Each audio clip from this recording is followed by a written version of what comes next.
Okay, now, just hear me out. When the Rapunzel movie came out, they called it Tangled.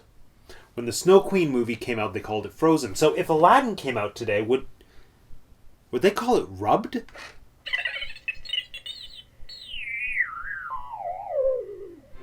Welcome to Teacup For One.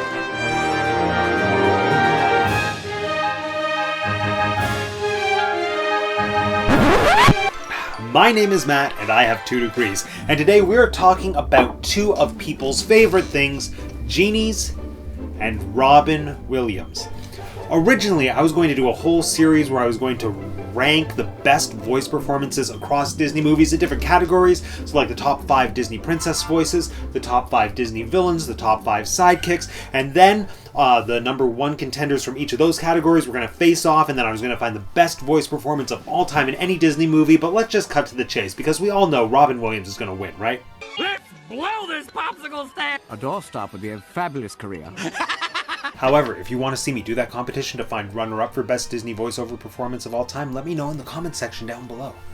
Now, there is no question that Robin Williams gave an industry-changing performance as the genie in Aladdin, but I'm about to make another one of my trademark, matte, bold statements. Get ready to clutch your pearls, because I think the genie is Robin Williams' greatest role. I do not make that statement lightly, because Robin Williams was undeniably one of the greatest actors of any generation, and you could make an argument for any one of his performances to be the best of his career. You've got Good Will Hunting, The Fisher King, Mrs. Doubtfire, Dead Poets Society. The list just goes on and on and on, but the genie was one of those once-in-a-lifetime roles that really couldn't have been played by anybody else. And now, before you at me, obviously lots of actors played the genie before Robin Williams, and many actors have played the genie since. It's one of those big-ticket, scene-stealing supporting roles like the stepmother in Cinderella. And just to get this out of the way, I really loved Will Smith as the genie in the live-action remake. Honestly, you can't compare him to Robin Williams, and I do not plan to do so. So instead, I'm going to give you a quick history lesson on genies. Genies, or jinn, have been a part of Middle Eastern culture and theology for centuries, but in terms of the storytelling that we're most familiar with now, they're probably best known for their appearances in 1001 Nights, aka the Arabian Nights, aka the collection of Middle Eastern folktales, which includes Aladdin. Now, if my labor-intensive Wikipedia research was at all correct, the earliest on-screen genie probably appeared in the 1905 silent film by George Méliès called Tales of the Arabian Nights. But the most notable on-screen genie prior to Disney's Aladdin would have been Rex Ingram in the 1940 fantasy adventure film The Thief of Baghdad, which is a classic film in the Criterion Collection, which influenced Disney's Aladdin quite a bit. A lot, actually. Almost verging on plagiarism. There is a sultan obsessed with toys, there's an evil sorcerer named Jafar, the male lead dresses identical to Disney's Aladdin, and he has a faithful sidekick named Abu, who is technically a human but is transformed into an animal, and he's an animal sidekick named Abu for like at least half of the movie. And on top of that, there's also the Blue Rose of Forgetfulness, which has nothing to do with Disney's film, but it did make an appearance in the Aladdin Disney TV series, so that just goes to show Disney was milking Thief of Baghdad for absolutely everything they could get. What was I talking about? Oh, right, Rex Ingram as the genie. Physically, Rex Ingram as the genie was almost identical to the design that Disney ended up going with for their genie. But in terms of personality, the two could not be more different. Ingram's genie was not a fun, loving, magical friend. He was a giant, imposing, magical monster with tons of anger issues. Essentially, they took some inspiration from one of the other stories in 1001 Nights, The Fisherman and the Jinn, and the genie's backstory is that he's been trapped inside the bottle for so many years that he has made a vow to himself to kill the first person who unleashes him. But then, after being tricked back into the lamp, he bargains for his freedom in exchange for 3 wishes. Oh, great and merciful master, let me out and I'll grant you 3 wishes. 3 wishes? Your first 3 wishes shall come true. You swear? I swear. Now, The Thief of Baghdad was a British-produced fantasy adventure film from 1940, so cultural accuracy was really not one of their priorities. However, This film did give us one of the more accurate / more traditional depictions of a jinn / genie than what we would end up seeing for most of the 20th century and beyond. Now, admittedly, I'm not the person to just dive into the cultural and theological history of the jinn. However, I do recommend that you do a bit of research because it is absolutely fascinating. But basically, the jinn are not just magical beings whose sole purpose in existence is to grant 3 wishes to a human and then jump from master to master. The jinn are highly powerful, supernatural beings who have free will and a history of causing trouble for humans. There's a ton of rich nuance and detail surrounding jinn folklore, and all of that would have been common knowledge to the people who were originally passing down the stories that made their way into 1001 Nights. But by the 1700s, these stories were translated into French by Antoine Galland, who renamed them the Arabian Nights and also may or may not have slipped in Aladdin as his own edition. The jury's still out on that one. Anyway, when these stories were first introduced to a European audience, they had no cultural context. All they had for understanding the jinn were the actions of the jinn within the stories being presented to them. Stories of highly magical beings who were under circumstances that led them to granting wishes for humans. Pair that with Antoine Galland's translation of jinn into genie, and all of a sudden you have almost an entirely new creature.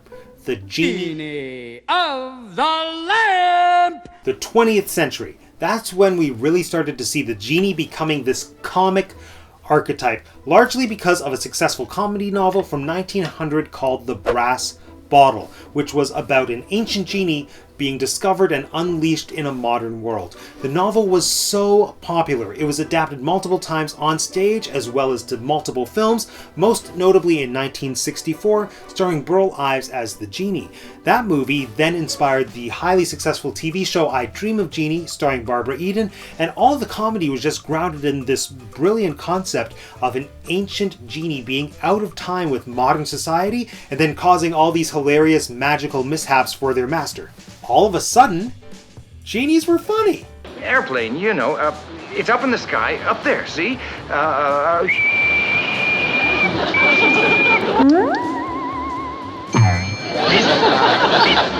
No. Also, sidebar, the really cool thing about Disney's Aladdin is that their genie is also comedic because he's a genie out of time, but instead of being a genie who's out of time, who's from the past in the future, he's a genie who's aware of the future in the past. Ha! But I doubt that was intentional. What was intentional was Disney recognizing the golden opportunity they had when they were in production for an adaptation of Aladdin to continue this growing tradition of comic genies by casting the world's greatest comic actor, Robin Williams. Robin Williams was a one-of-a-kind talent. He had an incredible career that spanned stand-up comedy, television, theater, film. He studied acting at Juilliard in New York City, but he left early to pursue a career in comedy. We have realized by translating what the porpoises are saying, we must slow down their speech to understand what's going on. Example?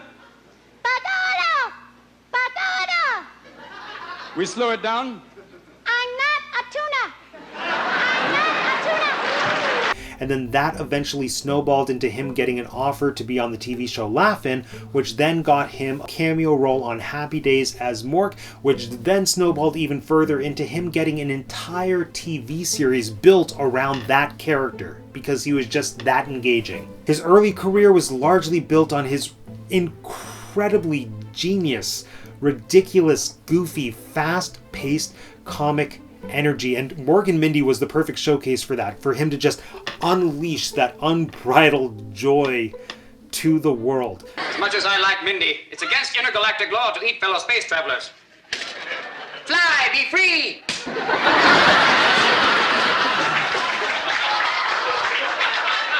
Well, I guess we'll have to have a quick burial at sea then.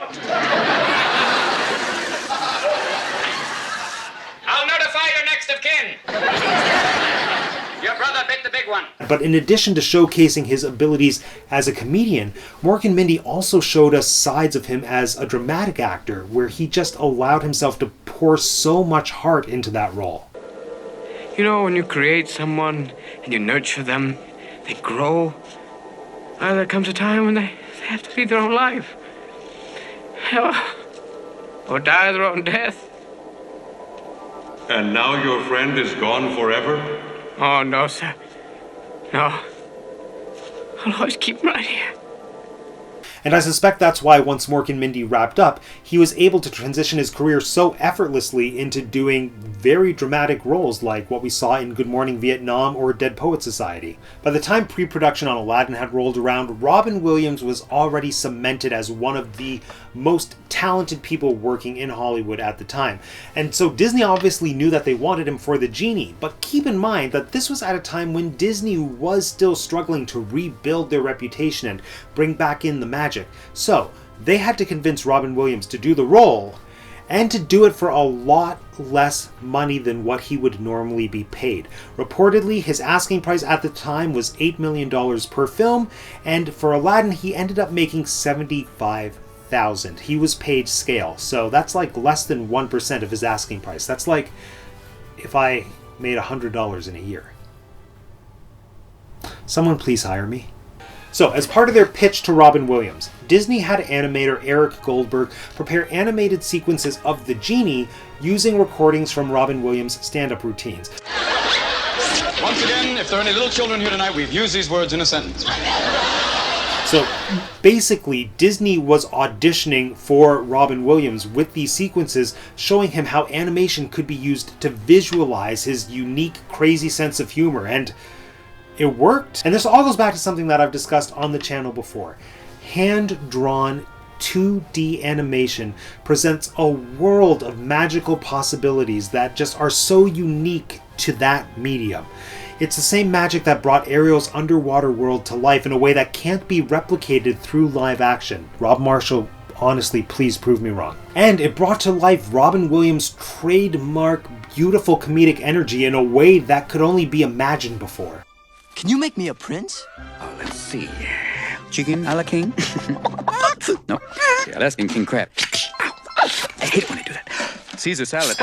Et tu, Brute? Nope. Because just think, if you're watching a Robin Williams stand-up comedy routine and he's just switching characters left, right, and center, you are using your imagination to visualize all of these characters that he's just slipping in and out of, and that is the power of imagination, and that is the power of live theater, and may we please never lose that. But when you transition into a visual medium and you pair visual comedy with his spoken word, it opens up a whole new world of possibilities, pun intended.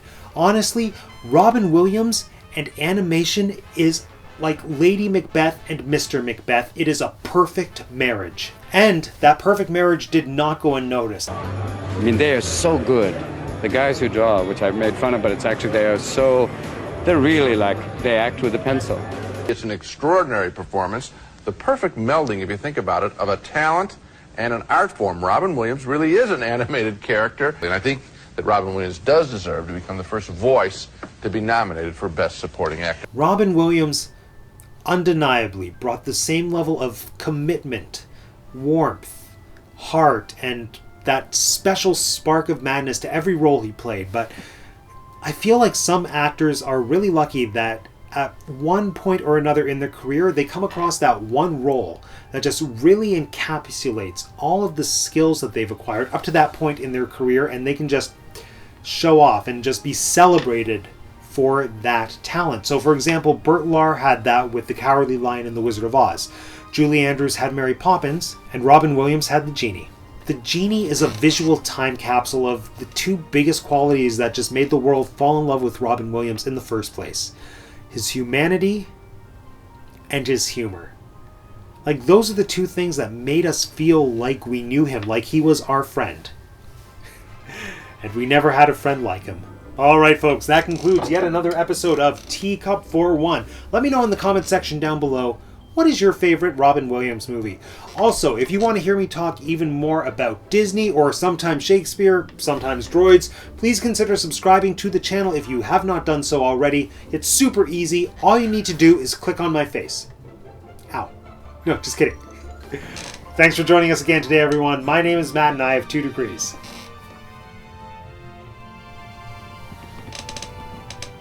Okay, go away.